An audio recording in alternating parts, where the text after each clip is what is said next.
एक दक्षिण भारत की घटना सुना दें। दक्षिण भारत में श्रौत यज्ञ कर रहे थे दाक्षिणात्य ब्राह्मण। अग्निहोत्री ब्राह्मण ही श्रौत यज्ञ कर सकते हैं, सब श्रौत यज्ञ कर रहे थे। उसमें स्वाहाकार का प्रयोग नहीं होता, वषटकार का प्रयोग होता है। तो एक भक्त थे महाराज जी, वो बहुत निम्न कुल में, अंत्यज कुल में उत्पन्न हुए थे, पर वो बहुत श्रेष्ठ भक्त थे। निरंतर भगवान के नाम का जप करते रहते थे, भगवान के प्रेम में ऐसे विभोर रहते थे, उनको शरीर संसार का होश ही नहीं रहता। तो वे स्वाभाविक रूप से वहां से निकलते हुए चलते हुए जा रहे थे। तो ब्राह्मणों ने देखा कि ये अंत्यज है, यहां से निकल रहा है। वेद उन्होंने बोलना बंद कर दिया। उन्होंने कोई गलती नहीं की थी, उन्होंने तो शास्त्र की विधि का ही पालन किया। बंद कर दिया वेद पाठ, वेद बोलना बंद कर, वेद का उच्चारण बंद कर दिया। और भक्त तो आगे बढ़ गए, पर भक्तापराध कितना भयंकर होता है। उन सभी ब्राह्मणों को वेद विस्मृत हो गया, भूल गया वेद। अब वो संध्योपासन के मंत्र भी एक दूसरे से पूछें तो सबको गायब। सब जैसे फ्यूज उड़ जाता ना बल्ब का, तो लाइट बुझ जाती, फ्यूज उड़ गया, ऐसी सबके दिमाग का फ्यूज उड़ गया। 24 अक्षर की गायत्री भी कंठस्थ नहीं रहेगी, सब एकदम जड़ हो गए।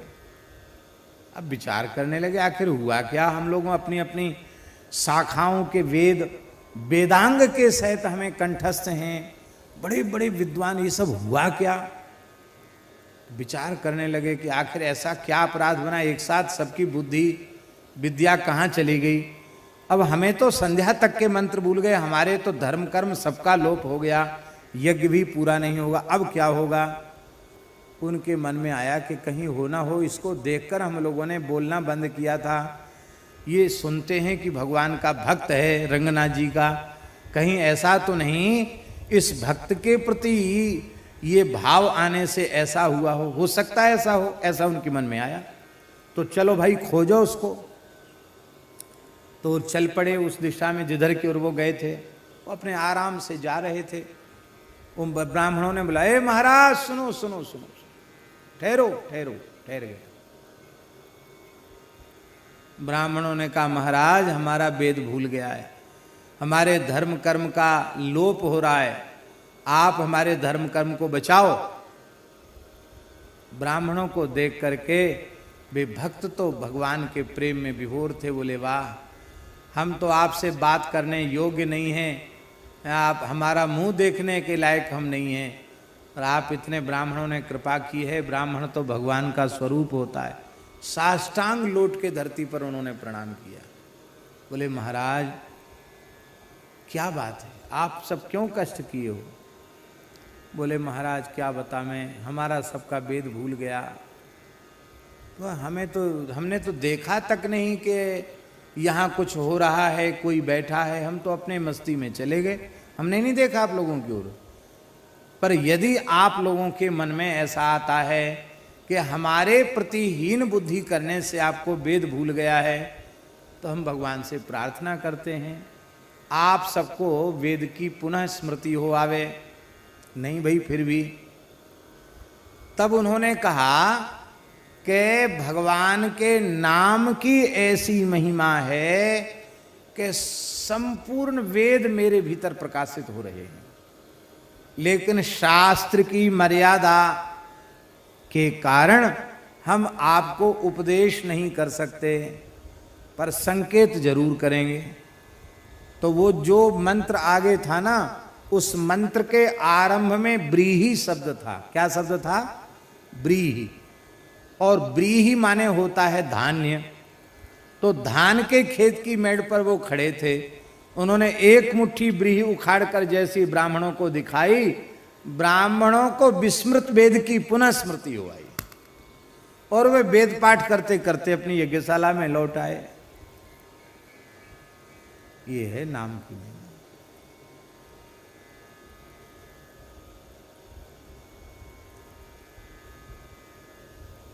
सब कुछ प्रकट हो जाता है महाराज जी हैं। अकुलीन का कुल राम नाम है। देवहूति माता क्या कह रही है?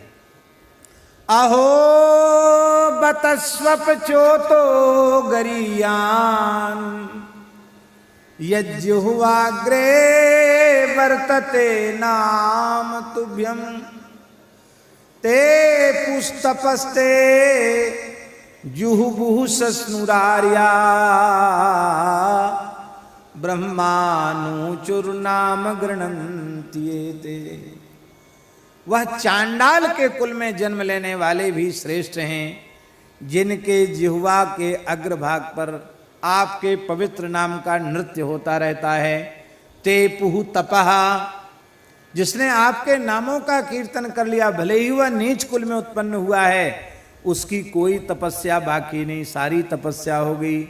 जुहुबुहु, संपूर्ण यज्ञों में आहुति हो गई उसके द्वारा। सस्नु, चारों वे संपूर्ण तीर्थों में स्नान हो गया उसका। ब्रह्मान ऊचुहु, चारों वेदों का मूल पारायण उसके द्वारा संपन्न हो गया। किसके द्वारा?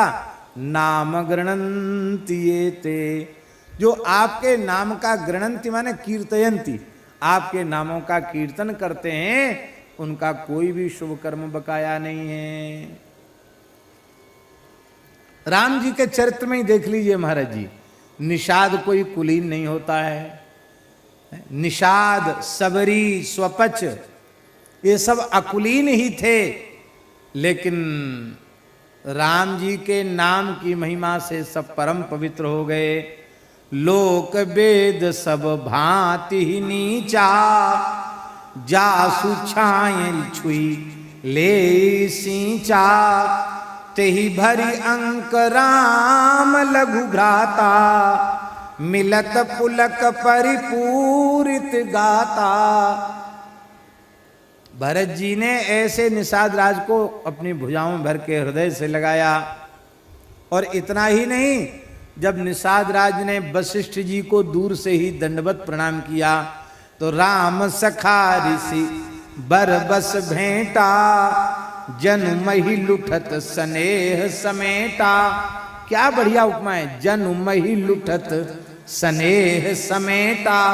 जैसे भूमि पर स्नेह लौट रहा हो, प्रेम लौट रहा हो, प्रेम की रास पड़ी हो और प्रेम को उठा लिया गया हो। क्यों? क्योंकि ये कितना भाग्यशाली है, रघुनाथ जी ने अपनी भुजाओं में भरकर इसको हृदय से लगाया है।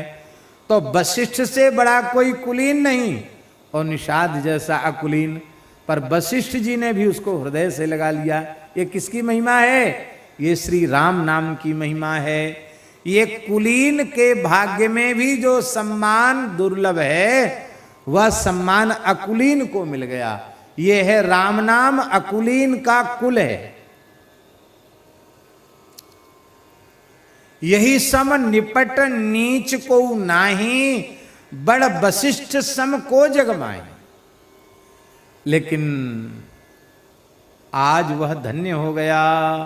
शबरी जी, अधम जाति में जड़मति नारी भारी, जातिहीन अघ जन्म इत्यादि प्रकार से। पर ऐसी सबरी के यहां भगवान स्वयं चल करके गए। ऋषि स्थान बिसराए, ऋषियों के यहां पहले नहीं गए, पहले सबरी के यहां गए। सबरी के आतिथ्य को भगवान ने स्वीकार किया, और स्वीकार ही नहीं किया, सबरी की चरण रज से अशुद्ध सरोवर के जल को शुद्ध करा के भक्ता सबरी की महिमा को सर्वोच्च रूप में प्रस्तुत किया, प्रमाणित किया। जैमिनी अश्वमेध पर्व में वर्णन है महाभारत के, स्वपच कुल में उत्पन्न वाल्मीकि नाम के भक्त, उनके भोजन करने से धर्मराज युधिष्ठिर का यज्ञ पूर्ण हुआ। ये है अकुलीन का भी कुल है श्री राम नाम। कुल अकुलीन को सुनियो है वेद साखी है, वेद साखी है।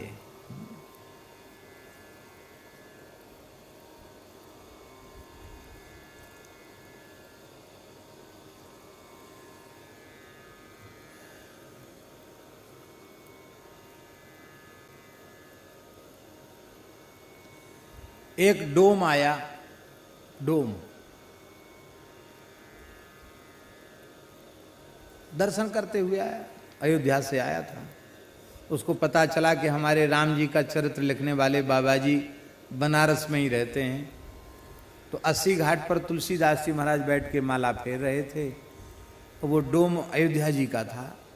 उसने दूर से पृथ्वी पर लौटकर साष्टांग प्रणाम किया और बड़ी दीनता से हाथ जोड़कर कहा, राम राम बाबा, राम राम। तुलसीदास जी आप ही हैं? बोले हाँ। भैया कहाँ से आए हो? कहा राम राम बाबा, मैं अयोध्या का डोम हूँ। इतना सुनते ही तुलसीदास जी भाव विह्वल हो गए, दौड़े और भूमि पर साष्टांग पड़े हुए इस डोम को उठाकर छाती से लगा लिया। भैया तुम अयोध्या से आए हो, साक्षात राम जी। अरे राम राम, आप पवित्र सरयू पारीण विप्रकुल में जन्म लेकर इस डोम को आपने छाती से लगा लिया। कहा भैया, एक तो श्री अयोध्या से आया है, फिर मेरे आराध्य का नाम ले रहा है, हैं? राम नाम लेने के बाद भी वह अपवित्र रह गया।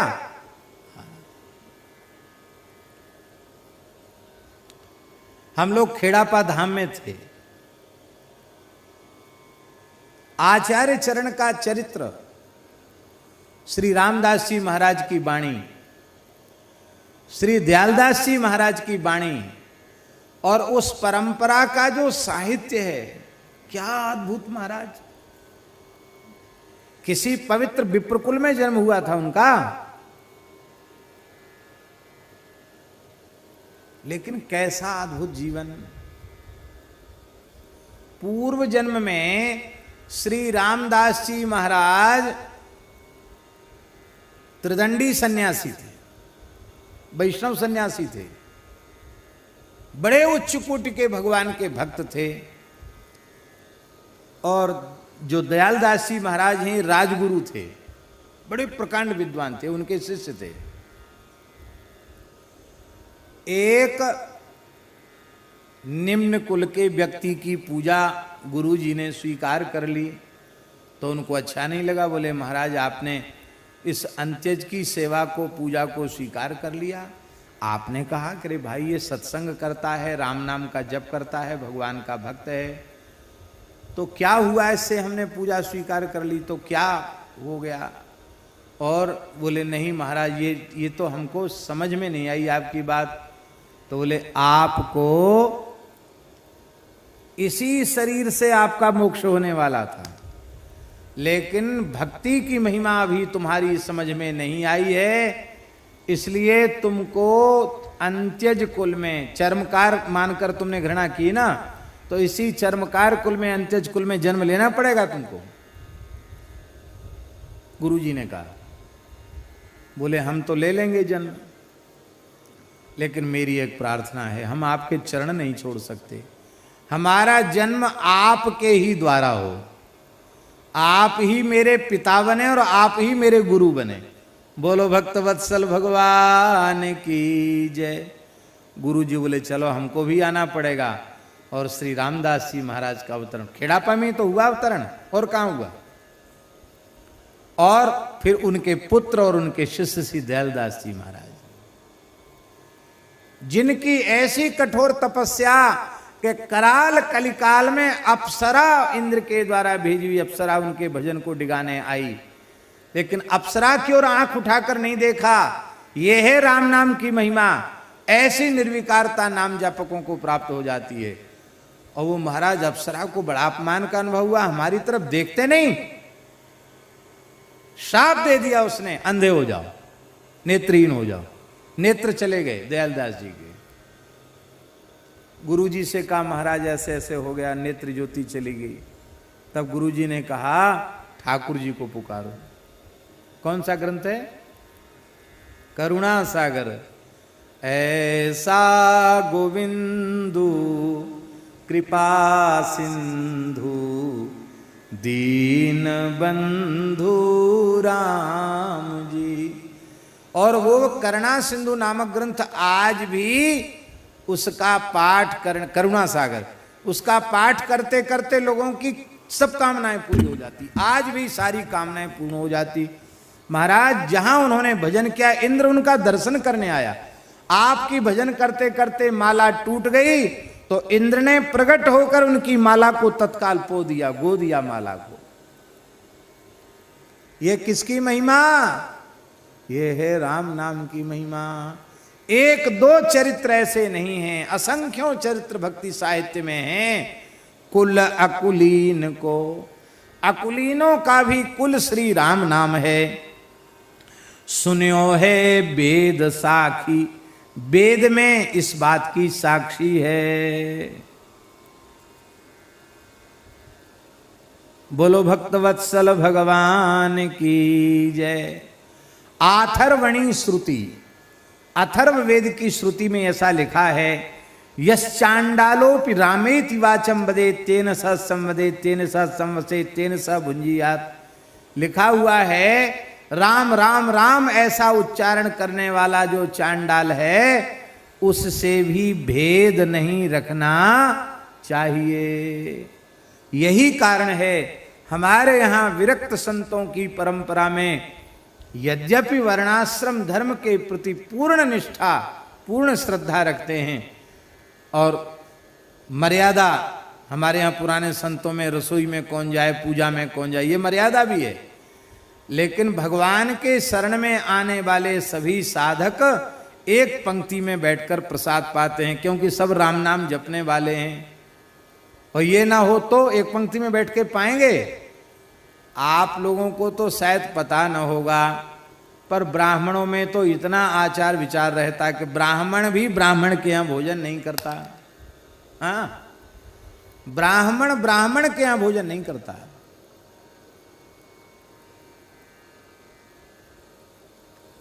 हमारे महाराज जी, भक्तमाली जी महाराज सुनाते थे कि कान कुब्जों की बारात जाती थी तो उसमें पंगत नहीं कराई जाती थी। क्यों? पंगत वो किसी का छुआ खाते ही नहीं। तब क्या होता था? बोले किसी सरोवर पर, किसी नदी के किनारे बारात रुकती थी और वहीं बैलगाड़ी में सामान पहुंचता था तो सबको तौल तौल करके सीधा दिया जाता था। इतना गुड़, इतना चीनी, ये सब सामान, सबके अलग अलग चूल्हे बन जाते, अपना अपना चौका लगाओ, चूल्हा करो। तब कहावत थी 9 कनवजिया 13 चूल्हे। क्या? 9 कनवजिया 13 चूल्हे। जो लड़के बारात लेके वो नहीं खाते थे। क्यों? अभी पाणी ग्रहण हुआ नहीं, रिश्तेदारी तो पूरी तब हुई जब पाणी ग्रहण हो जाएगा। फिर पाणी ग्रहण के बाद वे ही खाते थे जिनकी रोटी बेटी का संबंध है। सब नहीं खाते थे, उसमें भी उनको सीधा ही मिलता था, वो अपना ही बनाते खाते थे।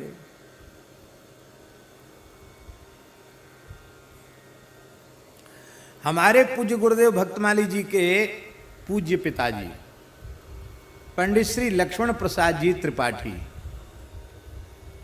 उनको पता चला, महाराज जी का तो कोई संपर्क संबंध था नहीं, मेरी विशेष प्रार्थना पर उनके एक शरीर के छोटे भाई थे, उनके विशेष आग्रह पर महाराज जी नैमिषारण्य पधारे। फिर दास ने बहुत प्रार्थना की तो जिस गांव में महाराज जी का जन्म हुआ था वहां पधारे। तो उस समय महाराज जी बोले कि 68 वर्ष के बाद इस गांव का दर्शन हो रहा है। क्या कहा? 68 वर्ष के बाद। आप सोचो कैसा उनका विरक्त जीवन था। 68 साल के बाद कोई संपर्क संबंध ही नहीं था।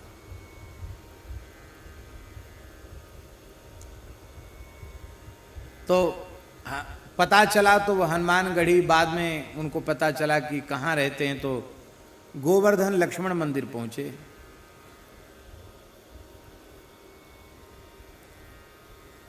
कहाँ से नैमिषारण्य कहाँ से चले होंगे, कितने जगह बदले होंगे, और बीच में तो पानी भी नहीं पिया उन्होंने। और जब गोवर्धन पहुंचे तो महाराज जी ने कहा कि आप स्नान करके अपना थोड़ा नित्य नियम कर लो, भोग लग गया है, प्रसाद पालो।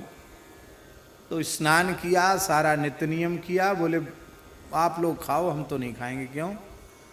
तुम्हारी जात पात सब बिगड़ गई, तुम साधु हो गए हो, हम तो ब्राह्मण हैं, तुम साधु, हमारा तुम्हारा क्या लेने देना, तुम्हारा छुआ हम नहीं खा सकते। महाराज जी के पिताजी बोले तुम्हारा छुआ हम नहीं खा सकते, क्यों? हम कान्यकुब्ज ब्राह्मण हैं, हम तो अपना बनाएंगे खाएंगे, और उसके लिए भी तुमसे कुछ लेंगे नहीं।